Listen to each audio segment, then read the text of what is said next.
A pleasant day everyone, to my classmates and to our dear instructor, Sir Celestino Siglus.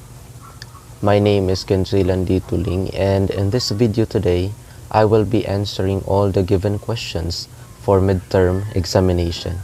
To begin with, number 1, discuss rhetorics and history of stylistics. Now first, let's define what is rhetorics. Rhetorics is the art of effective or persuasive speaking or writing, especially the use of figures of speech and other compositional techniques. Meaning to say, rhetorics is a way where authors and speakers use figures of speech like metaphors, idioms, similes, ironies, antitheses, alliterations, personifications, paradoxes, and other composition techniques like description, narration, exposition, and argumentation. Speakers and writers use the art of rhetorics to persuade or motivate their specific audiences to a particular situation and for them to be more effective. Examples of rhetorics are using unique and interesting slogan to catch people's attention effectively. Another one, the way politicians design their speeches to catch people's attention and persuade the people to vote them instead of others. They use the rhetoric techniques to be more effective in persuading and motivating other people or audiences. Now moving forward, let's discuss about the history of stylistics. Stylistics arose from the late 19th and early 20th century Russian formalist approach to literary meaning, which endeavored to identify the textual triggers of certain literary effects from their structures. It is a branch of linguistics investigate the principles and use of lexical, grammatical, phonetic, and other means of transfer thoughts and emotions.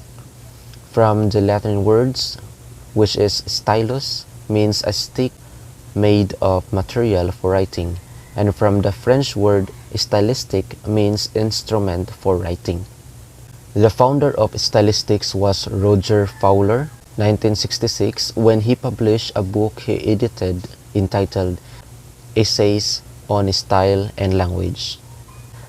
Now so much with that, let's move forward to number 2, which is the analogies of Caesar versus anomalies of Cicero. Well, the analogies of Caesar focus on facts and data and stresses on regularity and system rules, aim to create a simple, clear, and straightforward speeches, while the anomalies of Cicero aim at creation of flowery language and use of unnatural syntactic patterns and artificial sentences structure. It created anomalies in all language levels, and their true message was secondary to the form of presentation. Now let's take a simplified example. Analogies of Caesar example. Life is like a box of chocolate, you never know what you're gonna get. While example of anomalies is a writing that applied flowery words and create anomaly that its message is secondary to what was really presented. Now so much with that, let's move forward to number 3, which is what is style. Letter A, norms, letter B, individual style, and letter C, functional style. Now let's discuss this one by one. What is style? Style, according to Buffon, 18th century, it is the man himself. And according to Derbyshire's, style is a depth, and according to Enkvist, style is a deviation, contextually restricted linguistic variation. Moreover, according to Middleton Murray, style is the result of an author's success in compelling language to conform to his mode of experience. Now, letter A, norm.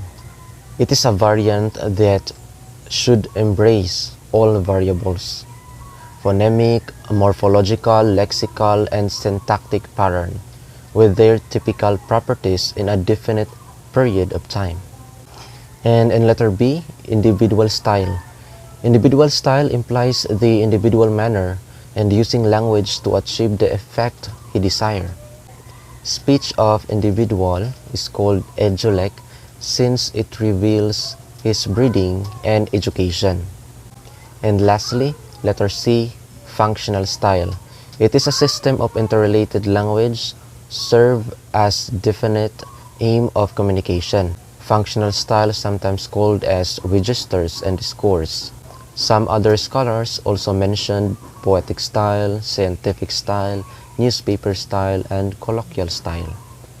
Now let's proceed to number 4, which is the denotative versus connotative. Denotative is the primary meaning or literal meaning, while connotative is the additional meaning or indirect meaning. Example, the word blue in denotation, it means literally color blue, while in connotation, it means feeling sad, or the indirect meaning of blue, which is feeling sad. In addition, connotative have 4 types. First, the functional, which is reflecting the sphere of usage of the word example. For example, there sir, hey dude. And another type is evaluative, which signify positive, negative, and neutral. For example, in positive word, confident. In negative word, arrogant. And in neutral word, it's proud. Another type is emotive, signifies attitude of the speaker. For example, saying the word disgusting, fabulous, and impressive. And lastly, expressive, which means expressing what is really meant. Now, let's move forward to number 5, which is lexical meaning versus stylistic meaning. Lexical meaning is defined as the meaning of base root word without considering any prefix and or suffix which may be attached. It is explicit and relatively stable. Example, the word port in the words import and portable. While stylistic meaning is always implied and liable to changes.